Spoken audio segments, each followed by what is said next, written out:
When World of Warcraft first released in 2004, the original 8 races were given each their own racial mounts, and while they're all iconic in their own ways, few among them felt as much like a match made in heaven as the trolls and their raptors. Being among Azeroth's most ferocious beasts, the Raptors of Kalimdor are an essential part of troll culture, with raptor taming going back all the way to the first Gurubashi Empire. Among the Darkspear trolls, taming one of them is considered to be the sign of a true hunter, as they view the raptor as nature's ultimate predator, and taming them, very dangerous. While raptors are first and foremost troll mounts, characters of other horde races were able to buy them too, if they were exalted with the Darkspear trolls. Oh, except for Thorin, who were specifically excluded because they were my favorite race, and Blizzard hates me. I first laid eyes upon the raptors as an 8-year-old boy, exploring Azeroth when I stumbled my way into Sen'jin village. Ever since that day, they have been my favorite mounts. And 20 years later, it felt just right to take it upon myself to bring these beauties into the modern day. There are 2 main types of raptor mounts in Classic WoW, the regular raptors and the armored epic ones. Of the regular version, there are 3 distinct skins which a character could purchase upon hitting level 40. The Violet Raptor, the Emerald Raptor, and the Turquoise Raptor. Each of them having their very own unique aesthetic. I say unique, but the model is actually just a modified version of this raptor, which becomes pretty obvious when looking at their texture files. They added some details like the markings, the straps, and you can actually tell that they had to sacrifice the feathers to fit the saddle in. Combine this with obviously changing the shape, and honestly I never noticed it myself before doing this video. That's how you make games at scale. Remaking the regular version seemed like a logical place for me to start, beginning by modeling a brand new raptor model. Now, if I wanted to take a shortcut, I could just take one of the newer raptor models from the game, because, there are some, and simply tweak the shape until it matches what I want. But I feel like that goes against the spirit of what we're trying to do here. Indeed. We're gonna go from scratch. Having reached the start of his neck, I worked my way up as I got ready to model my raptor's head. And when I did finally take this task upon me, I first outlined the way I want my edges to flow, creating a sort of frame before going in to build out the features in between. I modeled the raptor's absolute unit of an eye socket to make sure that I would have a place to put it when it was time to make his eye, and went on to model his nose. Or horn, I hadn't decided yet. I approached this project in stages. Like I said, I would begin by making the slow versions, before moving on to create the epic versions later on. But beyond that, I wanted to ensure that I would first create a full-fledged, fully functional, naked raptor model. Not a mount where you remove the saddle and underneath there's either a gaping hole or just kinda some bullshit. Reason being that I'm LARPing as a Blizzard artist, Blizzard makes games, and when you make games, in my opinion, it's just handy to have those assets in case you need them later. But also, because I would like to perhaps make more variants of raptor mounts in the future, my own design or otherwise, and I want to leave myself a clean slate from which to do so. There are lots of interesting things to do with it, and for the sake of pacing, you wouldn't think so in a video, but creating the naked raptor would actually be most of the work. Because my raptor's gotta eat, I modeled him a nifty tooth, which I would duplicate a bunch of times to create him a nice row of pearls. Because my raptor's gotta lick things, I also modeled him a little raptor tongue, useful for the licking of things. And with that, the modeling done, I rigged it to the skeleton of the in-game raptor, so we could use the existing animations. For those of you new to rigging, you decide how much each point in the model is affected by each bone, all the while having as little fun as humanly possible. And that, my friends, yields us an unsaddled raptor mount. My raptor in the nude being a fact, I went in to dress him up, beginning with the reins, which I'm just delighted that this is one of the few mounts in the game that actually has them. I love reins. And if it was up to me, every mount in the game would have a full set of saddle, reins, and stirrups. But it's not. Yeah. On the original Raptors, the bridle is just painted onto his head, but I went in and gave it its own geometry. And at last, went on to model the saddle. Nothing too fancy, just a basic bit for the rider to sit on, and an outer bit that I would later paint and tweak to be whatever I would figure would make it a nice saddle. The original has a saddle, but it's just a default saddle that vanilla mounts share, so it was open for some liberty. Anyway, all of this took the slow raptor model. From this to this. Awesome. Now to paint its texture. But first, deciding on the layout of those textures. I kept things separated between one texture file for my raptor and one for the saddle and other things that are not the raptor or painted directly onto the raptor. Putting pen to tablet, I laid down his basic colors and values. The actual colors I was going to be painting in were irrelevant for now though, because I was going to recolor it all anyway, by throwing my finished texture file into Photoshop and using gradient maps to create different variants. So I went for the color red, thinking, why not make a red raptor? Until I started to think, why would I make a red raptor? I made it green. Not his horn though, that was gray. And also not his bottom side, which was also a different color to the top. I painted in a separate layer that would only affect color, not the lights and darks, and set it aside to use as a mask when I get into the recoloring stages, because the raptor has more than just one color. His mouth deserved some love too, of course. Nope, not like that. So I went in and gave it a nice coat of paint, making sure his tongue looked nice and specular and his teeth nice and toothy. Having laid a nice basis for my raptor friend, I went in and painted on his scales. Because it's always a good idea to work non-destructively, I painted the scales onto a separate layer, so I could always erase them and redo it. This ended up being a completely unnecessary precaution, as I got the scales right on my first try, without needing a bunch of do-overs. And it also really didn't take that long. And also my channel will reach 100,000 subscribers after this video, and Blizzard will hire me. Haha.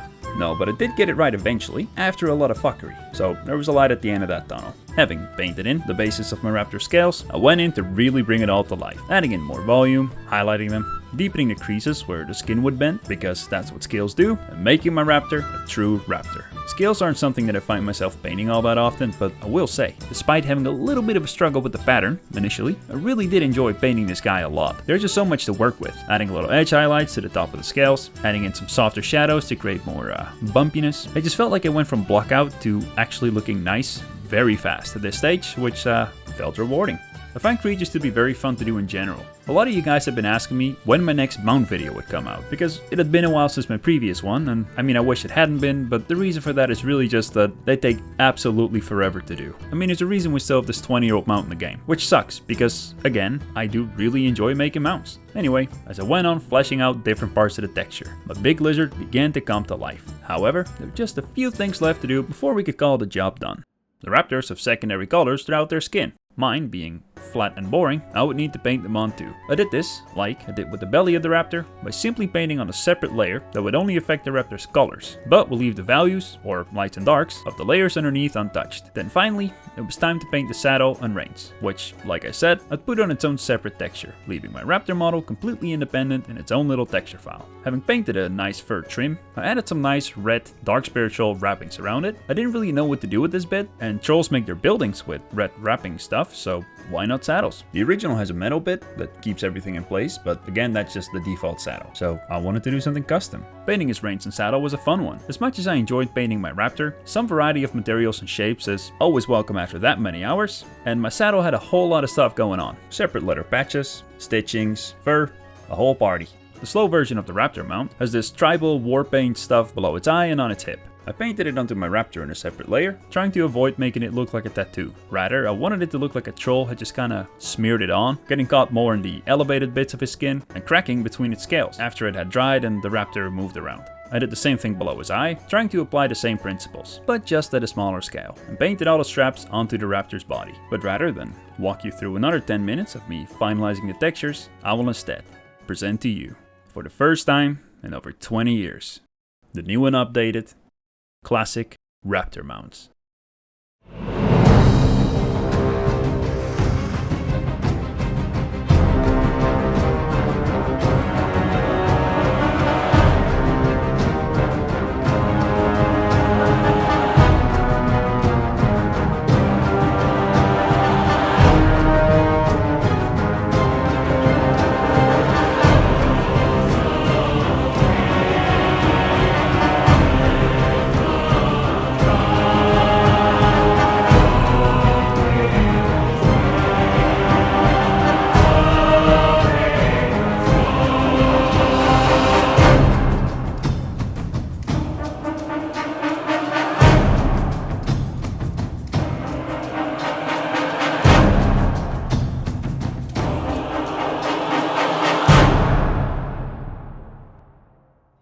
Now, as much as I love the regular raptor mounts, the real stars of the show are of course the amazing, the grandiose, level 60 epic versions. The Swift Orange, Swift Blue, and Swift Olive Raptor, whose color is indeed not olive. Then there's the Black War Raptor, which is not a racial mount, but rather sold by the PvP vendor to any PvPer who of course isn't a Tauren for some reason. Now these epic versions were actually not there upon the game's release. Rather, they were added later on, in patch 1.4, which also introduced the game's PvP reward system. Coincidentally, in the game files, the name of the epic model is PvP Riding Raptor, which makes me wonder if Blizzard initially intended these to be only PvP rewards, but realized that regular epic mounts deserve to look special too. Because before that, they didn't. Indeed, Prior to 1.4, the epic mounts were just recolors of the slow version, and there was only 2 of them, not 3. The Swift Ivory Raptor, which is actually the only raptor in the game with a stripy pattern, and the mottled Red Raptor, whose texture file is fittingly called Riding Raptor Skin Tomato. Because patch 1.4 released only around 5 months into the game's launch, hardly anyone had even reached level 60 yet, let alone accumulated 1000 gold to buy their epic mounts, meaning barely anyone ever actually obtained the original models. Those who had were allowed to swap them out for the new ones, deleting a large portion of those that did exist. However, even though it is extremely rare, you can still run into the occasional player from those days who still has one of these mounts, over 20 years after the brief window that they were in the game for. With patch 1.7, Rise of the Blood God, Blizzard added one more raptor into vanilla, the Swift Rosashi Raptor, a rare drop from Zul'Gurub. This mount was also removed during Cataclysm when they revamped the raid and replaced with a different version. However, it still pops up in the black market auction house. Before Wrath of the Lich King, this was actually the only raptor Tauren players could use. And, because it dropped from a raid, the only raptor that Alliance could use. I actually played Alliance during the re-release and farmed out like 8k gold for the day that it would drop, and I could buy it off the person who won their role. It never did. Modeling the epic raptor mounts, I started by building its backplates. This is the texture file of the original.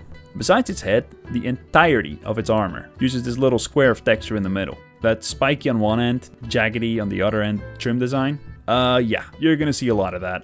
Having modeled one plate, I placed it onto my once again summerly dressed raptor, duplicating and reshaping to fit them where they belong. Head removed from my ass, I realized that they had way more polys than they really warranted and immediately went back in and deleted all my hard work. After which I modeled a neat little cloth that sits on the epic version's back, which in the original actually has a Horde logo on it, but it's hidden underneath the saddle. It's kind of interesting. Next, I began modeling the head armor of the raptor, or chevron in English, or at least it's what it's called on a horse, starting with the bit on his snout. Made his horn go, because the epic one is a different horn, an armored one, which I'll be making from scratch, modeling my way up from its base towards the tip. He also has a different head shape to the regular one, probably to fit the armor better, so I adjusted mine too. The armor continues to cover the top of his eye sockets, as well as having a neat little covering for his little raptor dome. I then modeled it to come down around the bottom of his eye, where it meets again at the front with his nose guard, protecting most of his face. But as always, his shape needs polishing up, after which I gave Mr. Raptor his clown's nose, or horn cap. I hadn't decided yet. Then the part that, for me, really sells the design of the epic raptor mounts and gives it its distinct silhouette, which is the armor piece that sits at the back of his head, holding his iconic row of feathers. I modeled it only to once again realize I'd gone overboard with the polygons. After which I went ahead to model said feathers, making one base version, which I would start out with, and scale down to different sizes and shapes to create some variation as the row went down towards the bottom. Added the armor plates under his head that protect the back of the neck from the rider, after which I went to work on the raptor's iconic leg plates, first blocking out the basic shape and where I wanted them to sit, before giving it that same iconic jaggedy top edge. And at last, I modeled this arm protection. This part I honestly would have normally modeled from the arm itself, but I didn't, and here we are. And with that, the updated model of the epic raptor mounts looked something like this. Once again, I was going to split my raptor into 2 textures, one for the creature and one for the other bits and bobs. And much like my previous round, I would start by working in my basic values and colors, slowly building it out into a more and more specific version of what they were eventually destined to be. Like I said before, the Raptor mount is a special one for me. As a kid, my first obsession was dinosaurs. Then WoW came along and it became fantasy. Discovering these mounts was like the ultimate bridge between the two, and 20 years later, I look back and still think it's my favorite 3D model, period. Because I'm doing all this work for a single YouTube video, and because my revenue is limited, I am kind of forced to rush on a lot of this stuff. But if it wasn't for that, I would have happily spent even longer on these than I already did. It was kind of like the Judgment video for me, where it was more than just a 3D asset I was making. It was a tribute to something that I had loved ever since I was a kid. The epic raptors have a lot more bits and bobs on the mount itself that the slow version didn't have, like wrappings around the legs, arms, rope around the neck, additional leather straps that would logically be there, given that stapling these armor plates on would not be very nice to the raptor. I thought about adding some of these into the slow raptor because I thought I would just make them look cooler, but ultimately I chose faithfulness to the source material. Having laid down a solid basis for the raptor bits and bobs, I went back to painting the armor, adding in the smaller details like the bolts that the raptor has all over these metal plates. Pretty happy with the foundation I'd laid for the armor at this point. I went in to further paint out the surface details. Because these are troll mounts, I wanted the metal to look rough, having lots of surface irregularities and bits of damage from being used and, realistically, poorly crafted and maintained. I tend to use a pretty hard brush in this stage, probably overdo it quite a bit, but usually go in later with a less aggressive brush to soften them out, cleaning up some of the edges and make it overall just a bit more subtle. It's important to find a balance, especially when you don't have the sometimes luxury, sometimes curse of obliterating the texture resolution before implementing it into a game. I did some more work on the feathers, trying to find a look for them that felt right and make them readable from afar. Preparing for the final stages of polish, I painted in some ambient occlusion, keeping it quite aggressive so I could later tone them down as I wished. But enough of all that. Because it's time, I present to you, once again, after 20 years, the one and only, the legendary, and now updated, epic Raptor mounts.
Some people have been frustrated that I never mentioned the amount of hours I spent. For this one it was like 60-ish hours for the art and many more for the video. If you want to support me as an artist, you can follow the link in the description and follow my art station. Drop me some nice likes and comments, and you can even see the Invincible remake I did for Gamescom last year. If you want to support me as a content creator, it would mean a lot if you liked the video, left a comment, and subscribe if you haven't. Thank you for watching, and who knows, maybe I'll see some of you guys at this year's Gamescom.